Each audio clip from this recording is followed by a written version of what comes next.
है, ये as a antibacterial act करता है जब हम इसको लेते हैं लो अमाउंट में, मीडियम अमाउंट में, जिस तरह से फ्रूट्स में होता है, वेजिटेबल्स में होता है।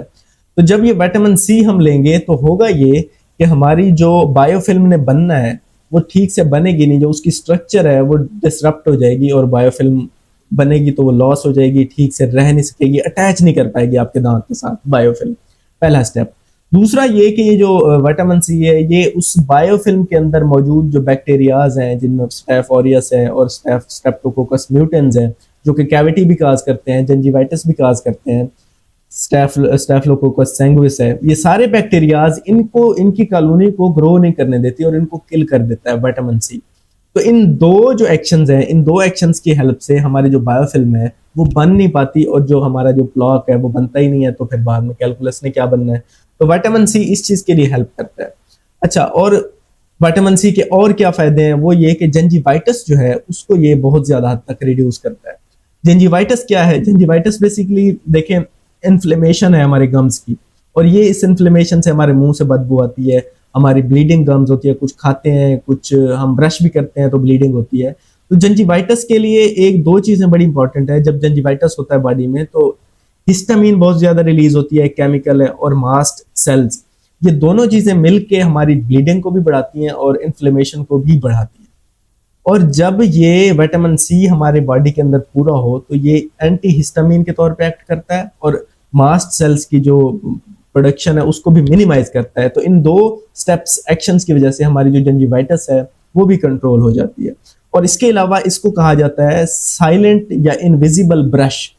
जो विटामिन सी है क्या करता है ये कि जो एंटी कैरियोजेनिक इसका इफेक्ट है, या जो वो इफेक्ट जिससे हम कैविटी नहीं लगती, जैसे कि ये एंटी बैक्टीरियल इफेक्ट है, हमारे बैक्टीरियाज को, कॉलोनी को डिसरप्ट करता है, तो ये ब्रश भी इसी तरह से बायोफिल्म को हमारे खत्म करता है और बैक्टीरियाज को डिसरप्ट कर देता है, कॉलोनी को खत्म कर देता है। इसी तरह से विटामिन सी भी लो अमाउंट्स में जब हम लेते हैं तो ये हमारी जो कॉलोनी है उसको डिसरप्ट करता है, बायोफिल्म को भी खत्म करता है, जिसके नतीजे में जो हमारी कैविटी का स्टेप है वो लगना खत्म हो जाता है। तो ये इनविजिबल ब्रश है जो नजर नहीं आता लेकिन ब्रश के तौर पे एक्ट करता है। अच्छा, एक और बात बड़ी अहम है कि मुंह के अंदर जो बैक्टीरियाज हैं इनको विलन के तौर पे हमने नहीं देखना, हमें बहुत जरूरी है ये बैक्टीरियाज, हमें चाहिए। ये हमारे नॉर्मल ओरल फ्लोरा जो है हमारे बॉडी के अंदर या मुंह के अंदर, ये बैक्टीरियाज हमें एक ऑप्टिमम अमाउंट में जरूर चाहिए, लेकिन जब इनकी तादाद बढ़ती है, कॉलोनी इनकी एक्सटेंड होती है, ओवर ग्रो करती है, तो फिर हमारे लिए नुकसानदेह होते हैं। तो इसलिए जो विटामिन सी है या जो इस तरह के फूड्स हैं वो सिर्फ इसकी कॉलोनी को डिसरप्ट करके एक लेवल पे ले आती हैं, ऑप्टिमम लेवल पे, ताकि ये हमें नुकसान ना पहुंचा सके, लेकिन बिल्कुल खत्म नहीं करती। यहाँ पे ये बात बहुत समझने की है कि जो हम माउथ वॉशेज इस्तेमाल करते हैं या एंटी बैक्टीरियल जो केमिकल्स यूज करते हैं, तो वो जाके हर किस्म के बैक्टीरिया को कंप्लीटली किल ऑफ कर देते हैं, जो कि बहुत नुकसानदेह है, क्योंकि वो बैक्टीरिया जो हमें नेचुरली चाहिए वो कभी भी खत्म नहीं होने चाहिए और वो भी खत्म हो जाते हैं। तो जिसकी वजह से हमारी ओरल जो एक एनवायरनमेंट है वो बहुत ज्यादा डिसरप्ट हो जाता है और बैलेंस खराब हो जाता है, जिसके बड़े नुकसान आते हैं। अब हम आगे आते हैं कि इसका एक और विटामिन सी का इफेक्ट है कि ये एंटी कैंसर है। ये बड़ी इंपॉर्टेंट और इंटरेस्टिंग है। असल में क्या होता है कि ये जो अस्कॉर्बिक एसिड है जिसको हम विटामिन सी कहते हैं, ये कन्वर्ट होता है हाइड्रोजन परऑक्साइड में, और जो H2O2 जिसको हम कहते हैं, हाइड्रोजन परऑक्साइड जब भी किसी बॉडी के किसी सेल पे एक्ट करता है तो फ्री रेडिकल्स जो है वो रिलीज करता है। फ्री रेडिकल क्या करते हैं कि कैंसर सेल्स को किल कर देते हैं।